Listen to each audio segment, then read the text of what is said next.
এই গেল প্রথম পর্ব, মানে সালাত রিলেটেড আনুষঙ্গিক বিষয় খুব টেনে টেনে শেয়ার করলাম। আমরা পাকিস্তানে গেলাম, প্রায় জায়গায় দেখলাম ওস্তাদরা ওদের হাঁটুর উপরে পাঞ্জাবি, আমরা একজন হাঁটু হাঁটুর উপরে মানে টাকু পাঞ্জাবি, আমরা একটু কিউরিয়াসিটি একজনের জিজ্ঞাসা করলাম, একটু মিল ইয়ে হলো, বলে যে আমার এখানকার একটা অবস্থা হলো, এখানে হলো যে সাধারণত ওদের তো আসলে কামিজ পরে, ওই কামিজরা মানে যত লম্বা করলে ওরা ধরে নেয় যে অনেকটা করতেছে, মানে একটু বেশি লম্বা হলে বরং আরে হুজুর দেখে একেবারে মডেল হয়ে গেছে। চিন্তা করছেন, এটা হচ্ছে পাকিস্তানের ট্র্যাডিশন, সাকাফা, এটা আরবিতে বলে সাকাফা। এক এক দেশের সাকাফা এক এক রকম। ওখানে মডার্নরাই বেশি, মানে পারলে আর পায়ের কাছে নিয়ে যায়। এখানে মডার্নরা বড় করে পড়ে আর ধার্মিকরা হাঁটুর উপরে কাবলিটা পড়ে। আমাদের এখানে শর্ট পড়লেই মডার্ন, আমাদের এখানে আবার দেশে শর্ট পড়লে short panjabi, slip panjabi modern, ঢোলা পড়লে একটু মানে ব্যাকডেটেড আতের টাইপের একটু বলে। তো তাহলে কালচারটা কিন্তু ভ্যারি করে প্লেস টু প্লেস, সারের কথা থেকে এটা ফুটে ওঠে। এই জন্য সাকাফা আর দিন দুইটার মিলানো যাবে না, সংস্কৃতি আর ধর্ম এটা দুই জিনিস। ইসলাম কোন সংস্কৃতিকে সাংস্কৃতিক বিষয় পালনের ক্ষেত্রে নিষেধ করে না, যতক্ষণ না ওই সাংস্কৃতিক বিষয়টা ইসলামের কোনো বিষয়ের সাথে কন্ট্রাডিক্ট করে। কন্ট্রাডিক্ট করলে ওটা নিষেধ, আর কন্ট্রাডিক্ট না করলে চায়নাদের নিজস্ব সংস্কৃতি পালন করতে পারে। বাঙালি জাতির কোনো সংস্কৃতি সুন্দর যদি থাকে, লোক সংস্কৃতি, এটা বাঙালিরা পালন করতে পারে। ইংরেজদের যদি থাকে ওটা করতে পারে, তো ওইটার কোনো কিছু যদি আমাদের তাওহীদ, একত্ববাদ বা ইসলামের সাথে কন্ট্রাডিক্ট করে তাহলে আবার এটা করা দরকার। অনেক সুন্দর সুন্দর জিনিস হারাই ফেলছেন আপনি। লাইভ দিয়ে রাখছিলাম, সবাই দেখতে পাবে। আচ্ছা, কুকুর বা হিংস্র প্রাণীর মধ্যে পতিত হওয়া, এখানে লিখেছি ইমবিসাতাল কাল। কুকুর এইভাবে হাত দুটো বিছায় বসে, আপনি সেজদায় আপনার হাত এভাবে লাগতে পারবে না, উঁচু থাকতে হবে। সেজদার বৈশিষ্ট্য আমি দেখাবেন, নিষেধ। শিয়ালের মধ্যে তাকানো, এদিক ওদিক তাকাতে নিষেধ করা হয়েছে। অনেক এটা করে, অপ্রয়োজনে এদিকে তাকায়, ওদিকে তাকায়, সামনে তাকায়। হাদিসে আছে যে আপনার তাকানোর জায়গা হচ্ছে সিজদার জায়গা, এখান থেকে যখন আপনার নজরটা সরাই আপনি আরেক দিকে তাকালেন, তখন আল্লাহর এক ফেরেশতা বলে আকবিল, বা আল্লাহ বলেন আকবিল, তুমি ফিরে আসো, ফিরে সিজদার দিকে তাকাও। আবার অন্যদিকে তাকালেন, বলেন আকবিল। তিনবার ফিরে আসো, ফিরে আসো। তিনবারের পর আবার যদি আপনি তাকান, আল্লাহ বলে লা হাজাতা লি ইলা সালাতি, তোমার এই সালাতের কোনো দরকার আমার নেই। তো এত সময় নষ্ট করে আমি যাকে সালাত উপহার দেওয়ার জন্য গেলাম, উনি বলতেছে আমার কোনো দরকার নেই তোমার এই সালাতের, তাহলে বিষয়টা কি হলো?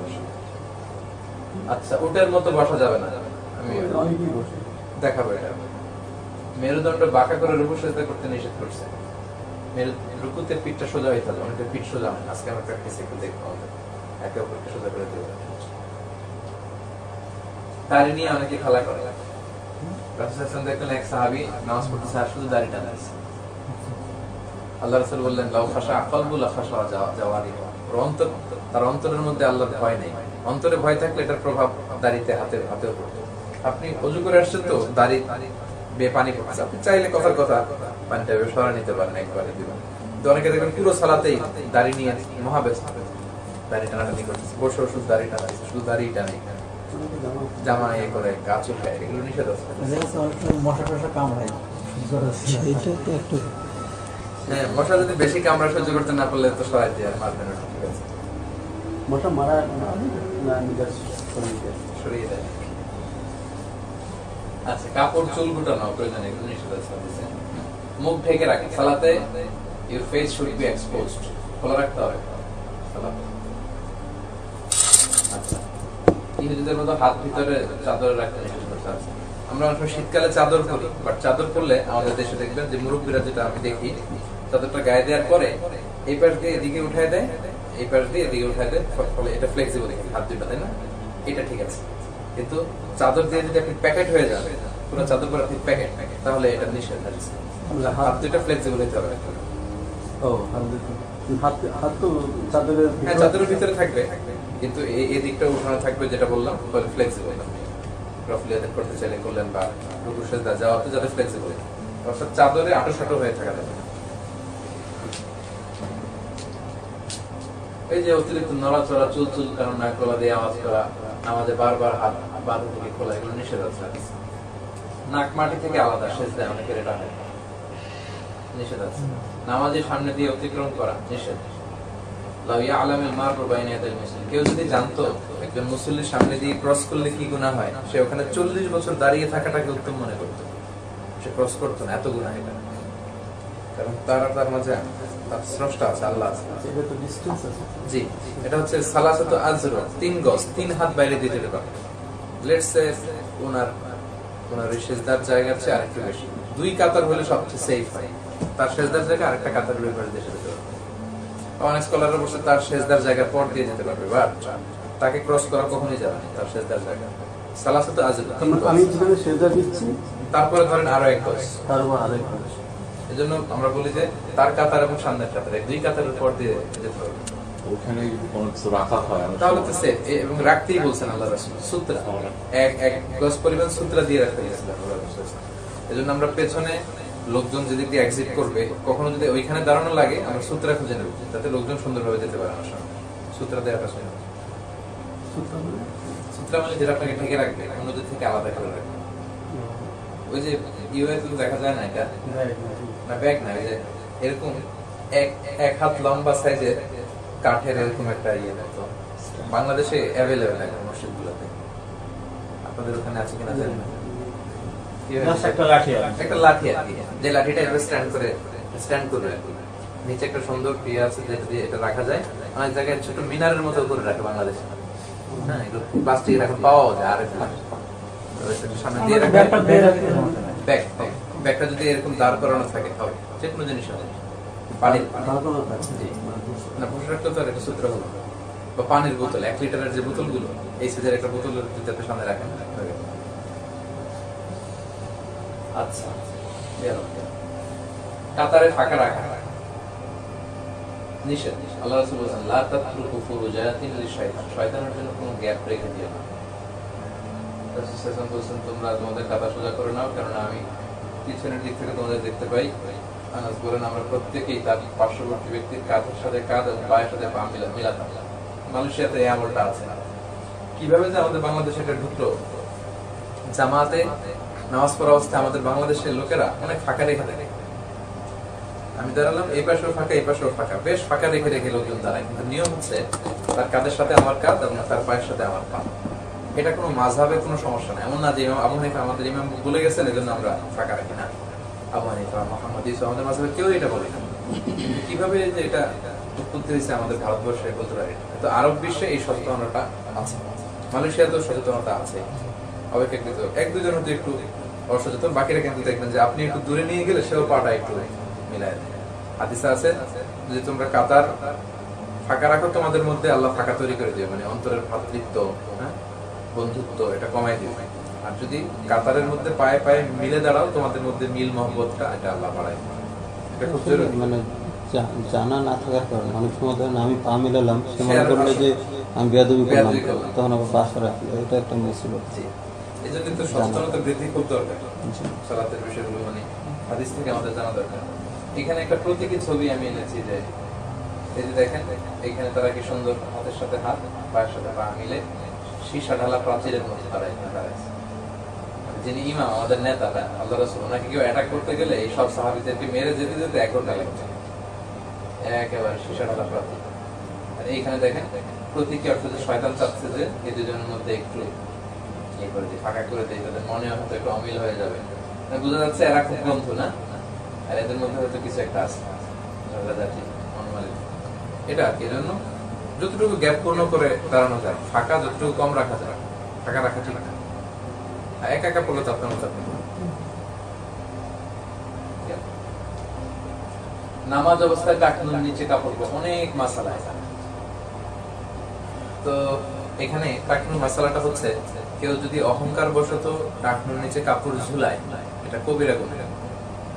মা আসফালা মিনাল কাবাইনি মিনাল ইজহারি ফিন্নার, শুধু নামাজের সময় না উল্টায় আসতেছে, এটা হচ্ছে কবিরা গুনাহ। আর যদি অহংকার ছাড়া কেউ করে তাহলে অ্যাট লিস্ট মাকরুহ হবে, স্কলাররা বলেছে, অহংকার ছাড়া। তো অহংকার সহ যদি সালাতে হয় তাহলে তো মারাত্মক ধরনের কবিরা গুনাহ।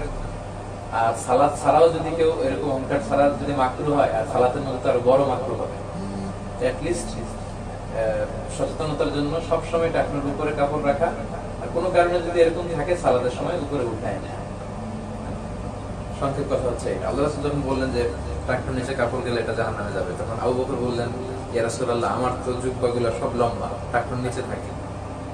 তখন আল্লাহ রাসূল বললেন, লাস্তা মিম্মান তাসনাউল খুয়ালা, অহংকারীরা যেভাবে ঝুলিয়ে রাখে, আবু বকর তুমি তো এরকম করো, তুমি তো অহংকার, নিরহংকার একদম। এই হাদিস থেকে দলিল হচ্ছে এটা আরব দেশের ট্র্যাডিশন। মানে এক এক দেশের স্ট্যাটাসটা এক এক ভাবে ফুটে ওঠে। ওদের স্ট্যাটাস হচ্ছে ওরা জুব্বা থাকবে অনেক বড়, টেনে গুছায় গুছায় বালু ছাড়া, বালু উড়াইতে উড়াইতে আসবে। এটা হচ্ছে একটা প্রাউড ফিল করার, বোস্ট ফিল করার একটা মাধ্যম। আমাদের দেশে আবার কাপড় লম্বা হওয়াটা অহংকারের কিছু না, আমাদের হয়তো অন্য কিছু, আমাদের ট্র্যাডিশনে হয়তো অন্য কোনো ভাবে আমরা অহংকারটা প্রকাশ করি। সো সেফার সাইড হচ্ছে সবসময় টাকনোর উপরে থাকবে। কিন্তু অহংকার ছাড়া কেউ যদি করে, এটা বড় কবিরা গুনাহ হয়ে গেছে, এটা আমরা বলতে পারবো না। তবে মাকরুহ, অ্যাটলিস্ট মাকরুহ বলবো। অহংকার হোক না হোক, নামাজের সময় আমরা তো এটা কেয়ার করি না, সেটা তো এক ধরনের, নামাজের সময় যদি কেয়ার না করি, এটা তো এক ধরনের অহংকার, তাই না? ওইটাই যে যারা জানে তারপরেও করে না। জি, কখনো যদি বেখালে থাকে, এটা সালাতের সময় করে নিয়ে নেয়। এই জন্য এখন দুইটা ছবি আনছি, যে এটা ক্রস, এটা রাইট না।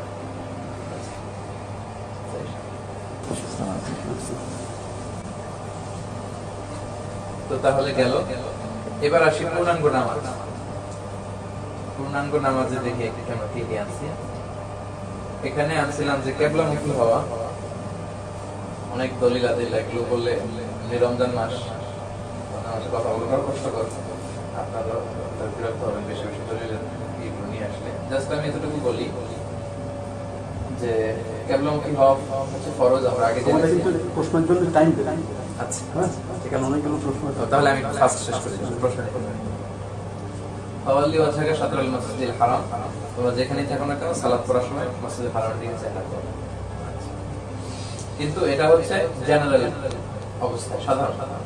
যুদ্ধ বা ভীতিকর অবস্থায় কিবলার বিধান হচ্ছে আপনার যেদিকে সমস্যা ওইদিকে হয়ে, মানে এটা কিবলা হচ্ছে এদিকে, কিন্তু শত্রুদের অ্যাটাক হচ্ছে ওইদিকে, কিবলার দরকার নেই, ওইদিকে হয়ে নামাজ পড়ো। মারতে আসলে নামাজ রেখে একদল নামাজ পড়বো, আরেকদল যে অ্যাটাক, ভীতিকর অবস্থায়। অথবা যেখানে কিবলা নির্ণয় করা যাচ্ছে না, ওইখানে হচ্ছে আইনামা তুআল্লু ফাসাম্মা ওয়াজহুল্লাহ, আপনি যেদিকে ফিরে নামাজ পড়েন ওইটাই আল্লাহর দিক।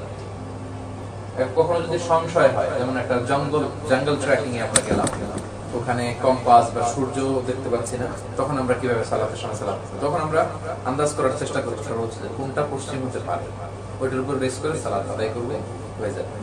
কিন্তু পড়া অবস্থায় যদি ওইখানকার লোক কেউ এসে বলে যে তোমরা ভুল দিকে নামাজ পড়তেছো, আমরা সবাই মিলে ধারণা করলাম এটাই হয়তো কিবলা, আমাদের জন্য পশ্চিম। মিশরে আমরা পূর্ব দিকে নামাজ পড়তাম, মদিনাতে যারা থাকবেন দক্ষিণ দিকে নামাজ পড়তে হবে। আমরা বাংলাদেশে পশ্চিম বলে ফেলি আসলে কিবলা।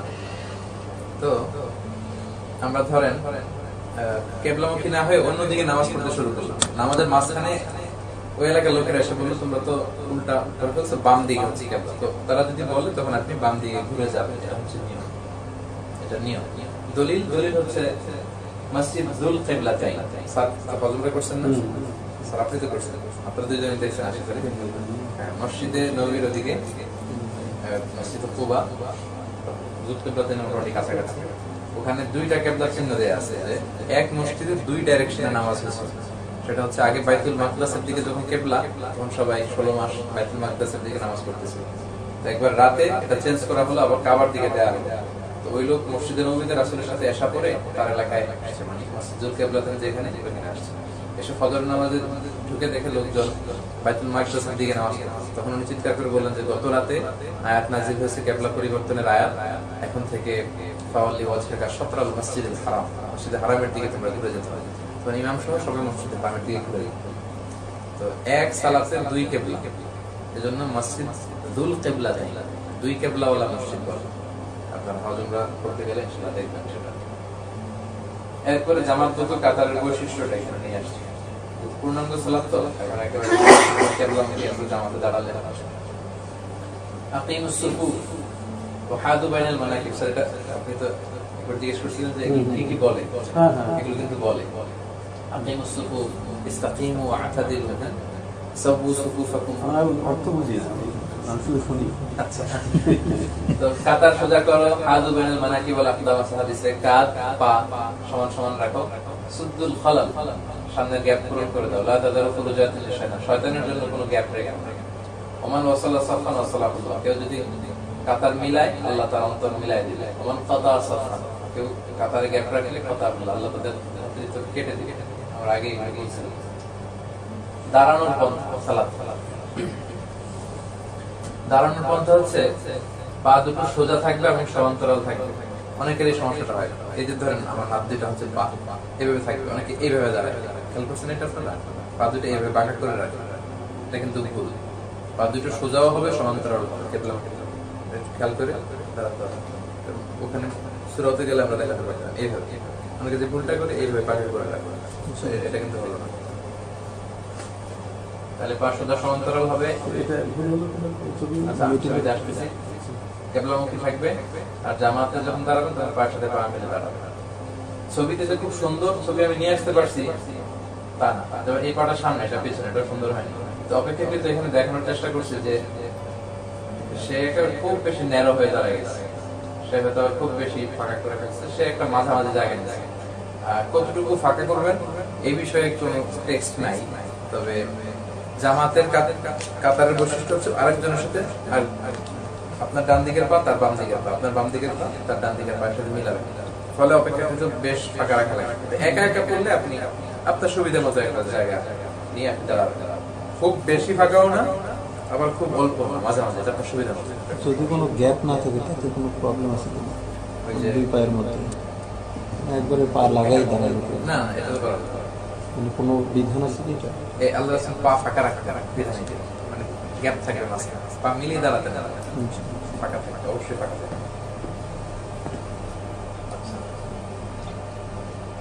হাত তোলার নিয়ম। হাত তোলার ব্যাপারে দুইটা সহিহ হাদিস আছে। একটা হচ্ছে হাত দুইটা কাঁধ বরাবর, এই কাঁধ বরাবর।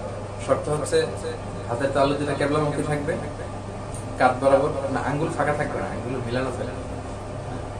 আরেকটা হাদিসে আছে কান বরাবর, কানের লতি বরাবর। দুটোটাই সহিহ হাদিসে আছে। তবে শর্ত হচ্ছে এই দুইটা কেবলামুখী হইতে হবে। অনেকে যেটা করে এইভাবে এইভাবে নামাজে দাঁড়ায়, কি ভুল করছে বলতো?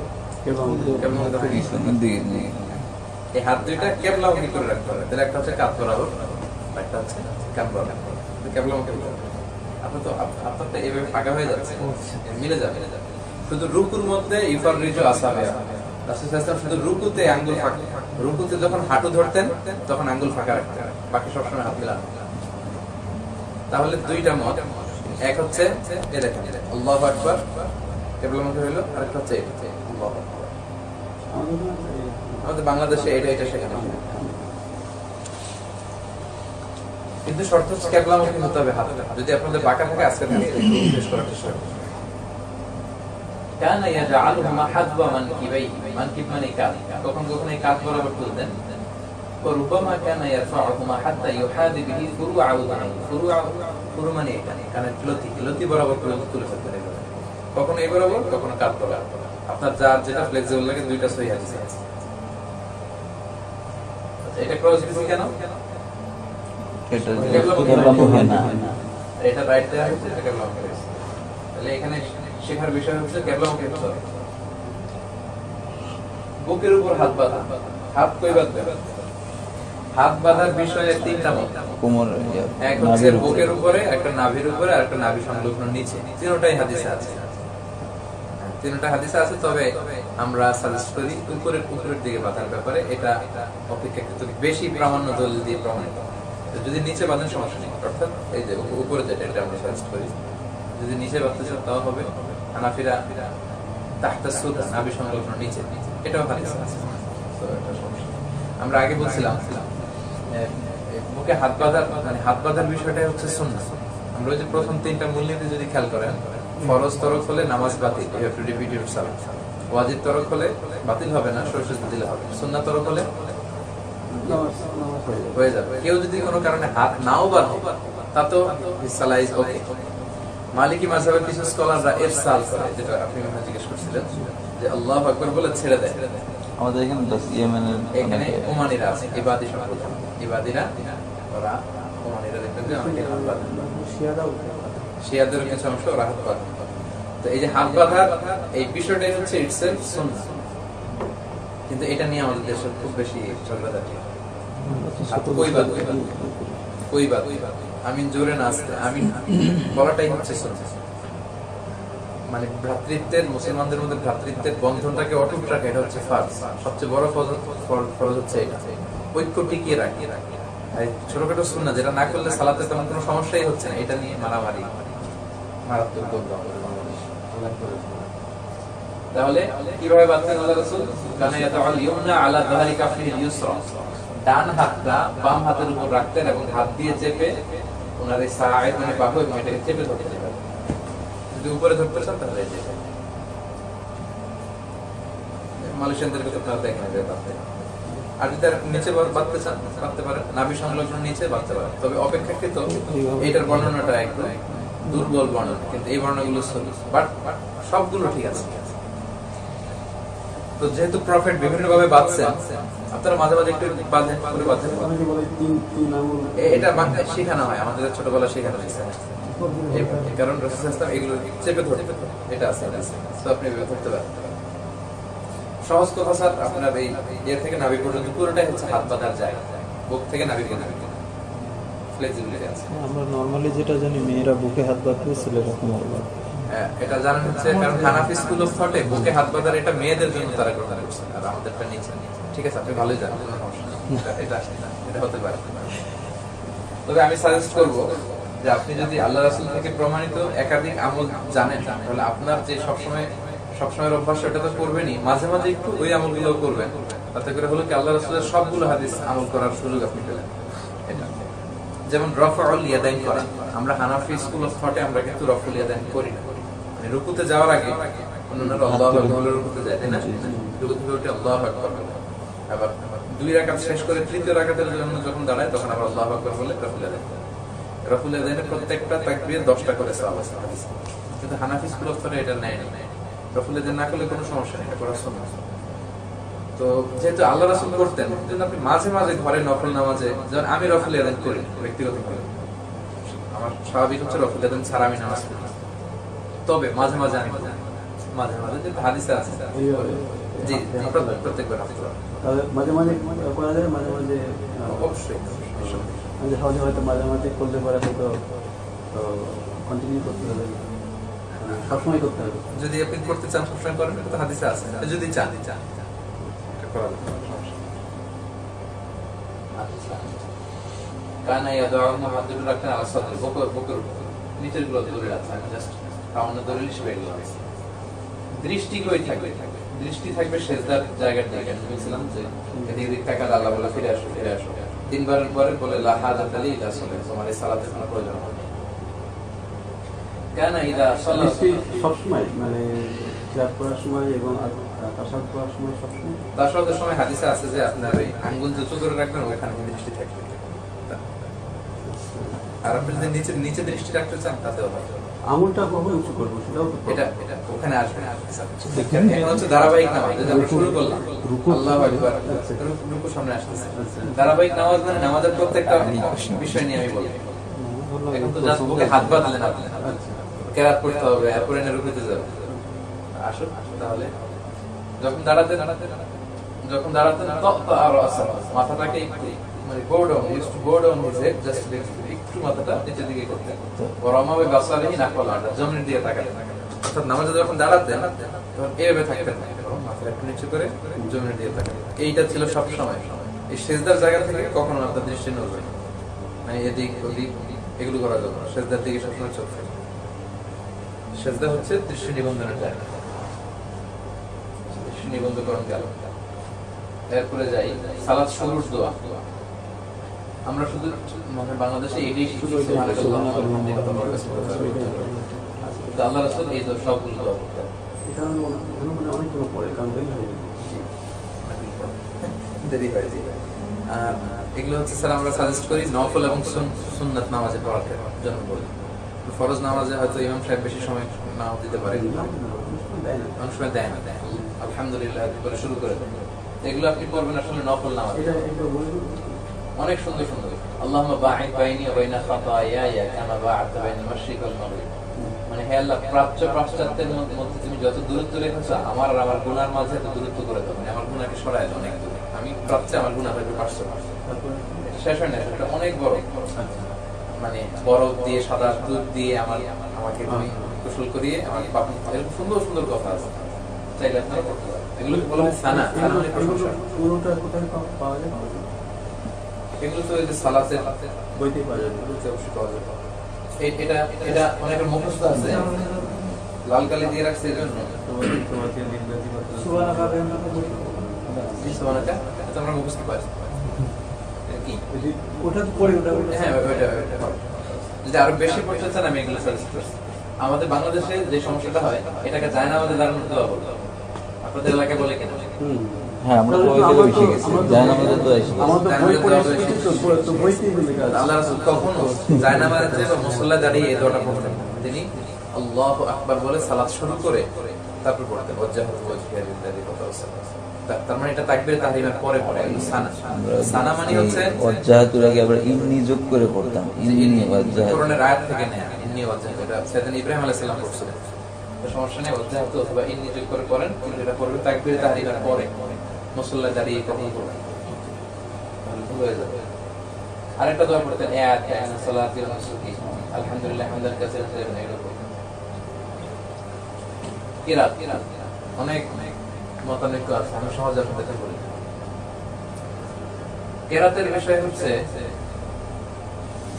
ইমাম যখন আওয়াজ করে পড়বে আপনি তখন চুপ করে শুনবেন, আর ইমাম যখন চুপ থাকবে আপনি তখন পড়বেন। কিরাতের ফাতিহা পড়তে হবে কি ইমামের সাথে হবে না, কি করবে না করবে, সব ইখতিলাফের মূল কথা হচ্ছে এটা। ইমাম পড়লে আপনি শুনবেন, কারণ কিরাত চললে শোনা হবে না, আর ইমাম চুপ আপনার পড়া শুরু। এবার আসবে ফজরের আমি দেখি যে এখানে অনেকে ওই যে ইমাম যখন আপনার সূরা ফাতিহাটা শেষ করে ফেলে, ওই সময় আবার মুক্তাদি যারা আছে তারা আবার আলহামদুলিল্লাহ সূরাটা পড়ে ফেলে। ওইটা শাফি স্কুল অফ থটে তারা সাজেস্ট করে। এইটা তারা করে। মনে করে আমাদের দেশে আমরা যে এটা লা করি না, সালাতা আমরা কিছু লিমান করি না। লাম ইয়াকরা বিফাতিহাতিল কিতাব, যারা সূরা ফাতিহা পড়ে না তাদের সালাত হবে না, তারা ওই মতের কারণে।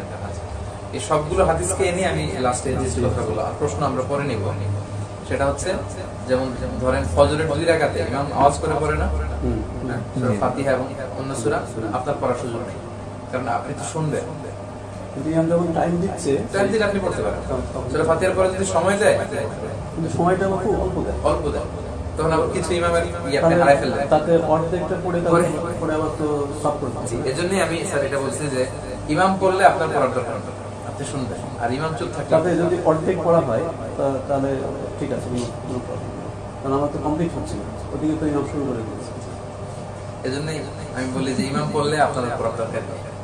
আচ্ছা, অনেক স্কলাররা এই মতামতটাকে জুমহুররা এটা বলছেন যে এটা সবচেয়ে মধ্যম কথা, এবং হাদিসে এটা আছে, দলিল ছাড়া একটাও বলি নেই, এই দলিল এখানে লেখা হবে। আর এবার আসেন জোহরের 4 রাকাত সালাতে ইমাম কি করে কিছু শুনেন তাকবীর ছাড়া শোনা যায়, তখন আপনি পড়বেন, মানে আপনি পড়তে পারেন, পড়াই উচিত, কারণ আপনি কিছু না পড়লে আপনার কনসেন্ট্রেশন থাকবে না, তখনই অন্যদিকে মন চলে যাবে। কিছু একটা দায়িত্ব নিয়ে যখন আপনি পড়বেন তখন ইউ আর উইথ সালাত, নামাজের সাথে আছেন। তাহলে ওই ইভেন অন্য সূরা অ্যাডও করে, অন্য সূরা অ্যাড করে সূরা ফাতিহার পরে এবং অন্য সূরা অ্যাড করে অ্যাজ ইফ আমরা একাই মনে হচ্ছে যেন পড়ছি। ক্লিয়ার? মাসালাটা কি ক্লিয়ার? আচ্ছা, দলিলটা একটু শুনি।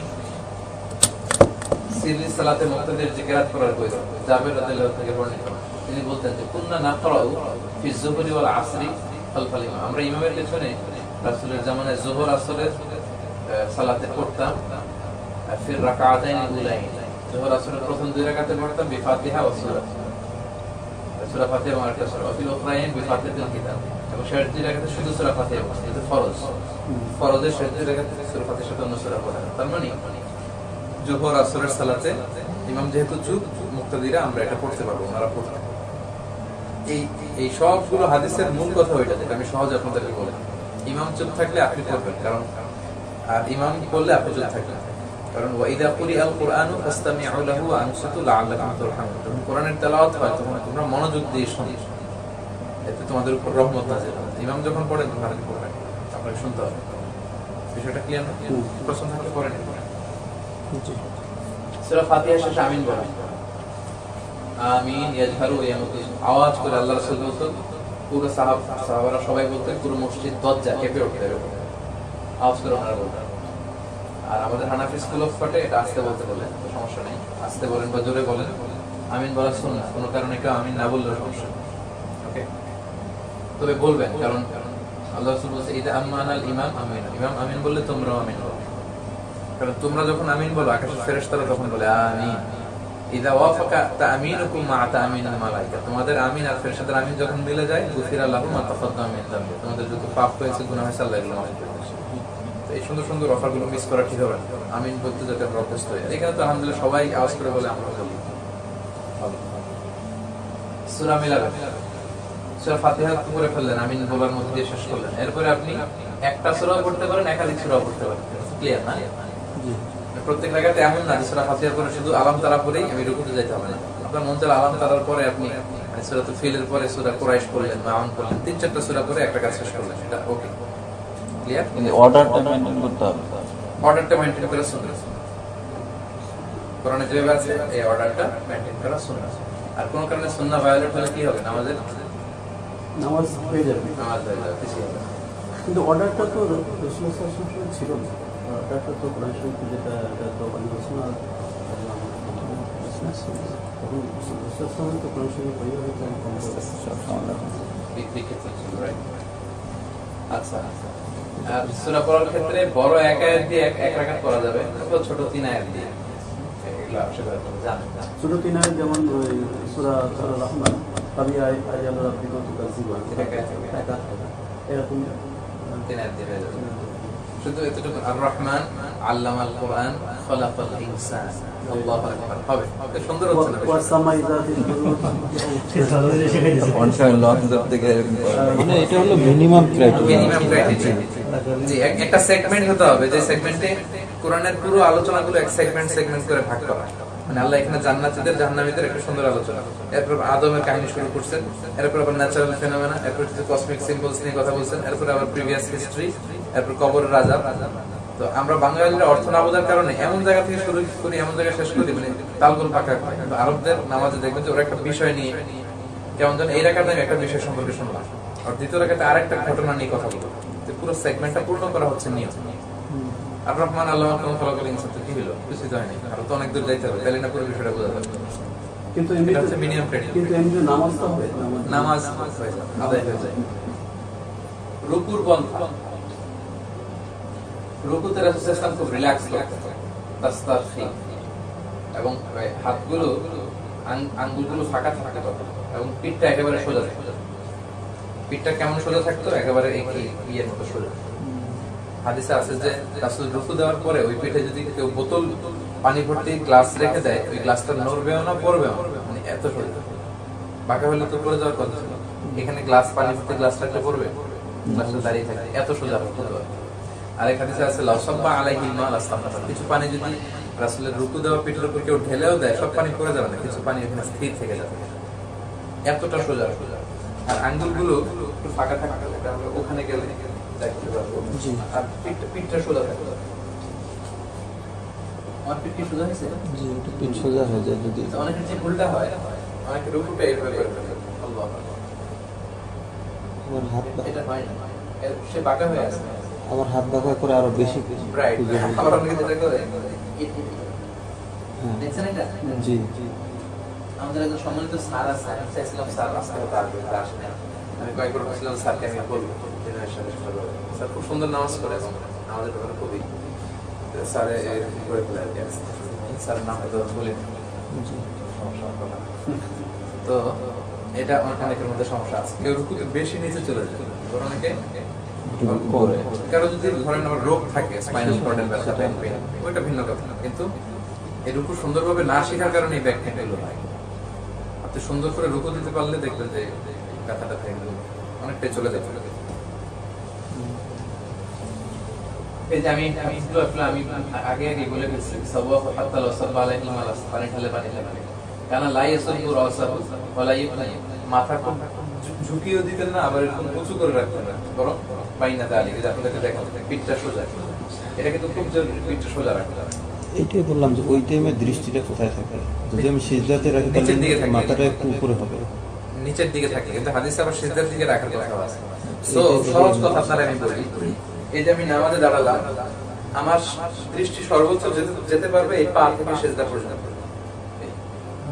আসা যাওয়া করলে এতটুকু জেনারেলি হচ্ছে সেজদার জায়গা, নিচে উপরে দিতে পারেন। আর এই যে বসা অবস্থায় নিচের দিকে তাকানোর কথা, আঙ্গুলের দিকে ইশারা রাখার কথা, এগুলো হাদিসে আছে। কিন্তু আপনার মুসল্লার বাইরে এদিকে যেতে পারে, পা থেকে আপনার সেজদার জায়গা পড়ে যাবে। যে মেট্রিকুলে হলে ওটা তখন আপনি খারাপ হইলে তো এখানে থাকে, এটা যেভাবে নিয়ে আসেন ওই অ্যাঙ্গেলে গেলে পায়ের কাছে যাবে।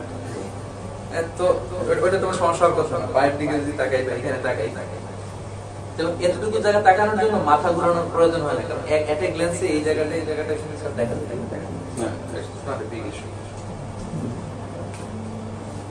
আচ্ছা, এটা বলে ফেলছি। আরেক হাদিস আছে যে আল্লাহ রাসূল বলেছেন সবচেয়ে বড় চোর যে সালাতে চুরি করে। সাহাবারা বললেন ইয়া রাসূলুল্লাহ কাইফা ইয়াসরিকু মিন সালাতি, সালাতে আবার কিভাবে চুরি করে? আল্লাহ রাসূল বলেন লা ইয়াতুমু রুকুআহা ওয়া সুজুদাহা, রুকু সিজদাটা পরিপূর্ণভাবে করেন। যেটা আপনাদেরকে বললাম যে পিঠটা সোজা থাকতে হবে, পিঠ সোজা না থাকলে আল্লাহ ওই রুকু সিজদার দিকে তাকায় না। এখানে আমি আমার পয়েন্ট বলে, উনি যেটা বলছেন যে আপনি রুকে অবস্থায় যদি এটাকে স্ট্রেট করে দেন, যখন দাঁড়ায় যাবেন তখন কিন্তু আবার সামনে চলে যাবে। এটা হলো সমস্যা, যার জন্য আপনি ওটা পিছনে রাখেন, সামনে দাঁড়ালে ওই আপনার এই পর্যন্ত চলে আসে। আচ্ছা আচ্ছা, মানে জিনিসটা এরকম। ওকে, আপনি যদি রুকু অবস্থায় সেজদায় থাকেন, সোজা হয়ে যাবে, মাথাটা সোজা হয়ে গেলে তাহলে কিন্তু আবার সামনে চলে যাবে। সেজদার দিকে না, রুকু অবস্থায় নিচের দিকে থাকবে। মাথা তো ওঠার সাথে সাথে দৃষ্টিটা চেঞ্জ হয়। রুকু দিতে গেলে সিম্পলি তো চোখটা নিচের দিকেই পড়ে, নিচে, ওদিকে যায় না, ওদিকে তো এইভাবে তাকাতে হবে। এটা বলতে হবে সব মিলে পা থেকে এর জায়গা এর বাইরে যেন না যায়, সেজদা পর্যন্ত। সেটা হচ্ছে সমস্যাটা কোথায়? সমস্যাটা হচ্ছে আমাদের মন মানে অন্য জায়গায় চলে যায়, ওইটাকে ধরে রাখা যায়, ওইটাই সময় অন্য চিন্তা ভাবনা চলে আসে, ওইটাই হচ্ছে বিভিন্ন ঘটনা মনে পড়ে যায়। আল্লাহ রাসূল সাহাবারা বলতেন যে ইয়া রাসূলুল্লাহ আমাদের মন থাকে না, তখন আল্লাহ রাসূল বলেন যে সল্লু সালাতাল মুআদ্দিন, প্রত্যেকবার যখন মুসল্লায় সালাত পড়তে দাঁড়াবা তুমি এই কল্পনাটা করো যে হতে পারে এটা আমার জীবনের শেষ নামাজ। আর সত্যও ভাই তারপর আপনি স্যার রিমাইন্ডার করে দেন, এক দুই দিন দেখবেন যে ওই রিমাইন্ডার কয়টা কাজ করে, অন্যান্য দিন হয়তো কাজ করতেছে না, তারপরে রিমাইন্ডারটা আমার মনে হয় দেওয়া উচিত প্রতিদিন। যে কে যেন মারা গেল, আলী আল বানার একটা ছেলে মারা গেল না, কিছুদিন আগে ব্যাপক ফেসবুকে ভাইরাল হয়েছে। মানে তার ক্যান্সার হওয়াতে ডাক্তার বলছে কয় মাস তুমি বাঁচলো, সে অনেক বড় বিজনেসম্যান। সে হিসাব করে দেখলো যে আর মাত্র কয়েক মাস বাঁচবো, এই সময়টা আমি পুরো ইসলামের জন্য মানবতার কল্যাণে কাজে লাগাই। আফ্রিকাতে যে চ্যারিটি ফান্ড করলো, অনেক কাজ করে ফেলছে কয়েক মাসে। এবং সে যেহেতু জানে যে মারাই যাবে, তার কাজগুলো সারা ওয়ার্ল্ডে খুব প্রচার হয়েছে এবং সে চমৎকার কিছু কাজ করছে। তো এই যে একটা রিমাইন্ডার, সে হয়তো জানে যে এটা করতেছে, কিন্তু আমাদেরও তো হয়তো আমি মরবো 2 বছর পর, আপনি 3 বছর, আপনি হয়তো 6 মাস, আমাদের তো এরকম একটা ফিক্স করা আছে, আমরা জানি না। এই জন্য প্রত্যেক ইবাদতে এইটা ফোকাস দেওয়ার চেষ্টা করো। প্রফেটের কথা হচ্ছিল এটা যে প্রত্যেক সালাতে মনে করো আজকে রাসূলের সালাতটাই শেষ সালাত, হয়তো মাগরিবের সালাত পড়ার সুযোগ আমরা পাবো না। এটা যখন আল্লাহ রাসূল বলছেন, তারপর থেকে সাহাবাদের মনোযোগ আর অন্যদিকে যায় না। ইভেন মরুভূমিতে ওনারা যখন সালাতে দাঁড়াতো, তখন মরুভূমির পাখিগুলো ওনাদের মাথায় এসে বসতো, খেজুর গাছ মনে করতো। তারা মনে করতো এগুলো হতো খেজুর গাছ, কারণ নড়ে না চড়ে না, একেবারে স্থির।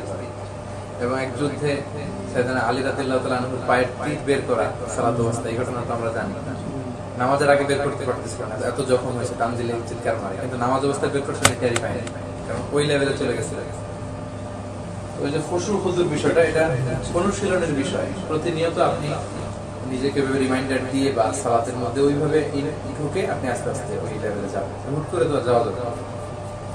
মনের কাজ হচ্ছে মনকে আরবিতে বলে কি, আমরা যেটা কলব বলি, কলবের শাব্দিক অর্থ হচ্ছে পরিবর্তন, যেটা খুব বেশি নড়াচড়া করে, এটাকে এক জায়গায় রাখা যায় না। কলাবা ইয়াকলিবু মানে হচ্ছে টু চেঞ্জ, এটা পরিবর্তন করে, এটা ছোটাছুটি করে, এটা অস্থির। আর এটার কোনো ভিসা টিসাও লাগে না, এটা এখান থেকে বাংলাদেশ চলে যায়, বাংলাদেশ থেকে আমেরিকা চলে যায়, সৌদি চলে যায়, ভাবলেই কাবার কথা মনে হচ্ছে, ভাবলেই সিনেমা হলের কথা মনে হচ্ছে, সব জায়গায় সে যেতে পারে। তো এটাকে বশীভূত করার টেকনিক জানতে হয়, এটাকে আস্তে আস্তে করতে হয়। যারা ধরেন আধ্যাত্মিক পুরুষ যাদেরকে আমরা বলি, ধর্মীয় নেতা বা যারা আল্লাহর ওলি যাদেরকে বলি, বা সলিহিন, তারা তাদের হৃদয়টাকে আস্তে আস্তে এইভাবে ইয়ে করছে। এবং ইহসানের ব্যাখ্যা আমরা বলি যে এমন ভাবে ইবাদত করো যেন তুমি আল্লাহকে দেখছো। আর এটা যদি না হয়, অ্যাটলিস্ট এটা করো, এটা চিন্তা করো যে আল্লাহ তোমাকে দেখছে। একটা হচ্ছে মুশাহাদা আর একটা মুরাকাবা। এই যে মুশাহাদা মুরাকাবা এই জন্য প্রয়োজন, আপনার অন্তরটাকে কিভাবে লাগামটা আপনি টেনে ধরবেন, এটা আপনার অনুশীলনের বিষয়, এটা একদিনে হবে না, অন্তর ছুটে যাবে। মুশাহাদা হচ্ছে আমি আল্লাহকে দেখছি, মুরাকাবা হচ্ছে আল্লাহ আমাকে দেখছে, অনুশীলনের বিষয়।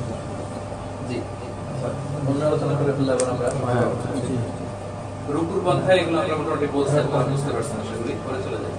এখানে দুইটা ছবি এনে আমি বোঝানোর চেষ্টা করছি, সেটা হচ্ছে এই লোকের সমস্যাটা কি,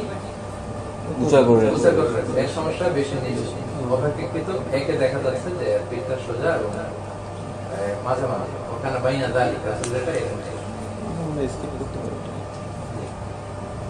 রুকুর দোয়া শুধু একটা জানি না, সুবহান রাব্বিয়াল আযীম, আরো দোয়া করতে। এই দোয়াটা বুখারী মুসলিম দুই জায়গায় আছে, যে রাসূল রুকুতে করতেন এই দোয়ার পর সুবহানাকাল্লাহুম্মা রাব্বানা ওয়া বিহামদিকা আল্লাহুম্মা।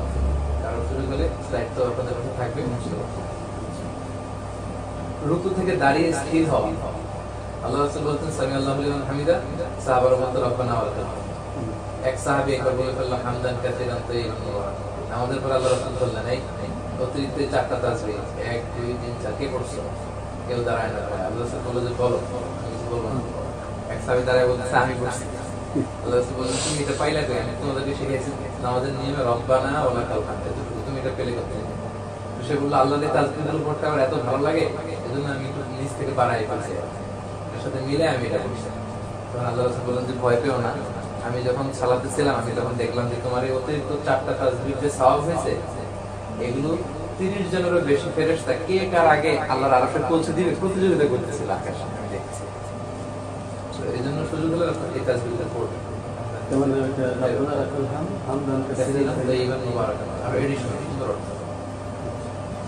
আচ্ছা, এমন ভাবে রুকু থেকে দাঁড়াতে ওনার স্পাইনাল কর্ড সোজা হয়ে যেত, ফাঁকারুন স্পাইনাল কর্ড মাকান এতক্ষণ এরকম ছিল, ভার্টিক্যাল ছিল, হরিজন্টাল ছিল, আবার ভার্টিক্যাল হয়ে গেল। রাসূল সাল্লাল্লাহু আলাইহি ওয়াসাল্লাম স্থির হতেন, এটা আমাদের খুব খেয়াল রাখতে হবে। আপনি রুকু পারফর্ম করার পরে আপনি স্থির হয়ে দাঁড়াবেন, রুকু দিলেন আপনি স্থির হয়ে আপনি এই তাসবিহ করবেন, রব্বানা ওয়া লাকাল হামদ হামদান কাসীরান তাইয়িবান মুবারাকান। অনেকে আরো পড়ে আর লাকাল হামদ, আমরা এগুলো পড়ার পরে এরপরে সিজদা যাবে। অনেকে যে ভুলটা করে রুকু থেকে কোন রকম মাথা উঠেই সোজা না হয়ে আবার সিজদায় এসে চলে যায়, এটা একেবারেই নয়। এই কাজটা করলে আপনার হানাফি স্কুল অফ থটে সরল সিজদা দেওয়া লাগবে, অন্য স্কুল অফ থট অনুযায়ী নামাজই হবে না। আপনি তা'দীল আরকান করেন, রুকুনগুলো ধীরস্থিরভাবে আদায় করেন। ওই যে শুরুর দিকে আমাদের কাছে স্লাইড ছিল যে রুকুনগুলো ধীরস্থিরভাবে আদায় করতে, এই ভুলটা করে আবার আমাদের বাংলাদেশের বয়স্ক মুরব্বীরা এটা করে ফেলে, যে এক সিজদা দেওয়ার পরে নিয়ম ধীরে স্থির ভাবে খুব রিল্যাক্সের সাথে আপনি করবেন।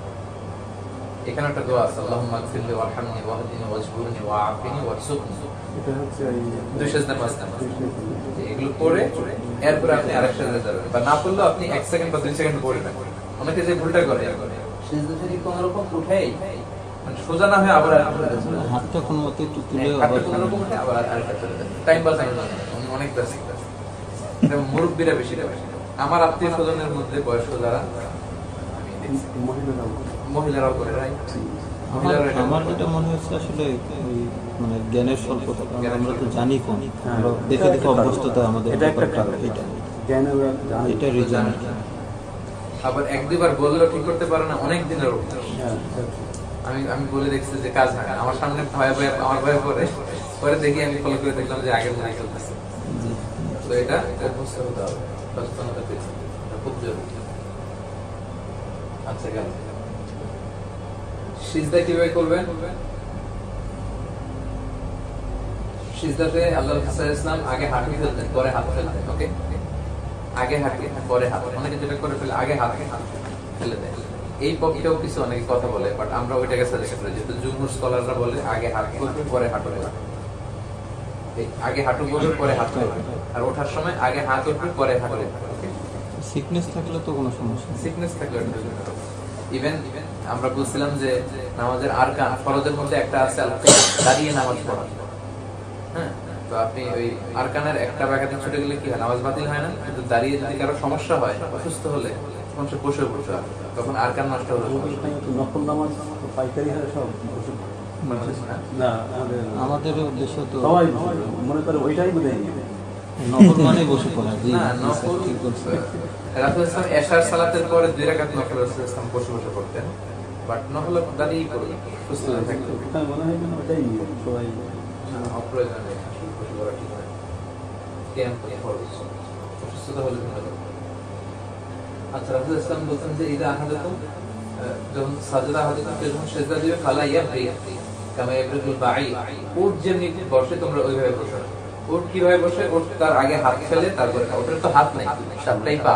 কিন্তু সামনের যেটা যদি হাত কনসিডার করি তাহলে দেখা যাবে সে আগে সামনের এই দুইটা ভাঙে, ভেঙে এরপরে পিছনের দুইটা ভাঙে। এইভাবে করতে আল্লাহ রাসূল নিষেধ করছে। আগে আমাদের হাঁটু পড়বে, এরপরে আমরা হাত দিয়ে আমরা সূরাতে দেখানোর চেষ্টা করব। ছবি দেখি তাহলে বুঝেন। উটের বসার দৃশ্য, উটকে আগে পিছনেরটা ভাঙছে না সামনেরটা? সামনে। এটা নিষেধ করছে আল্লাহ রাসূল। আমাদের হবে আগে হাঁটুটা পড়বে, তারপরে হাত দুইটা ফেলে আমরা সিজদা যাব।